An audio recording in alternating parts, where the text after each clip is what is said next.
నమస్కారం. వీడి పేరు రమేష్. వీడు తెలంగాణ వాడు, సరేనా? వీడికి తెలంగాణ. వీడు ఈ మారిగా మోసాలు చేసి ఏం తెలియనట్టు రూమ్లోకి వచ్చినాడు. 3 నెలలు రూమ్లో ఉన్నాడు కూర్చొని. పని లేకనే ఉంటే, అమ్మ నాకు పని లేదు, నీ డబ్బులు నీకు ఇచ్చేస్తానని చెప్పని 3 నెలలు ఇంట్లో కూర్చొని తిని అన్నం చేసి పెడితే అన్నం డబ్బులు ఇస్తా అని చెప్పని అన్నం చేయించుకొని తిన్నాడు 3 నెలలు. నా దగ్గర ఇంత మోసంగా 3 నెలలు మళ్ళీ 200 దినాలు వడ్డీ తెచ్చిచ్చిన వేరే వాళ్ళ దగ్గర. అంతా 370 దినాలు ఇవ్వాల. వీడు ఈ మారిగా మోసం చేసేసి చెప్పకుండా దెంకుపోయాడు. 9వ తేదీ 10వ తేదీ శాలరీ వస్తుందమ్మా, 9వ తేదీ ఇస్తా చెప్పేసి 10వ తేదీ ఇస్తానని చెప్పన్నాడు. 9వ తేదీ మధ్యాహ్నం 1 గంట దెంకొని వెళ్ళిపోయాడు. రూమ్లో చెప్పకుండా ఎత్తుకొని వెళ్ళిపోయాడు బ్యాగు.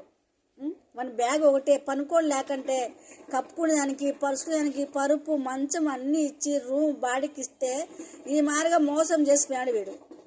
వీడి తెలంగాణ రమేష్ ఈయన పేరు, సరేనా? వీనికి ఎవరు రూమ్ ఇచ్చినా కూడా వీడు మోసం చేస్తాడు. వీనికి ఎవరికి పని ఇచ్చినా, ఎవరైనా డబ్బులు ఇచ్చినా ఎవరికి తిరిగి ఇయ్యాడు. చెప్ప పెట్టకుండా సైడ్గా బ్యాగ్ ఎత్తుకొని పోతాడు వీడు. దొంగ వీడు. వీనికి ఎవరు రూమ్ ఇయ్యద్దండి, ఓకేనా? నెంబర్ నా ఈడు కానీ కనపడితే కానీ నా నెంబర్కు ఫోన్ చేయండి. 20 దినాలు ఇస్తా. ఎవరైనా కానీ నేను 20 దినాలు ఇస్తా. నాకు వీడు పట్టిస్తా చాలు. 66340153 ఆ నెంబర్కు ఫోన్ చేయండి.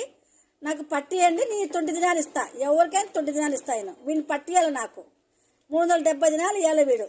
మళ్ళీ పక్క రూమ్లో ఒక పిల్లోని దగ్గర తమిళ పిల్లోడు, వాడు భార్యకు బాగలేదు, నా బిడ్డకు బాగలే అంటే వాడు 40 దినాలు అడిగి ఏడ్చింటే 20 దినాలు ఇచ్చాడు. వాని కూక మోసం చేసిపోయాడు తమిళోనికి.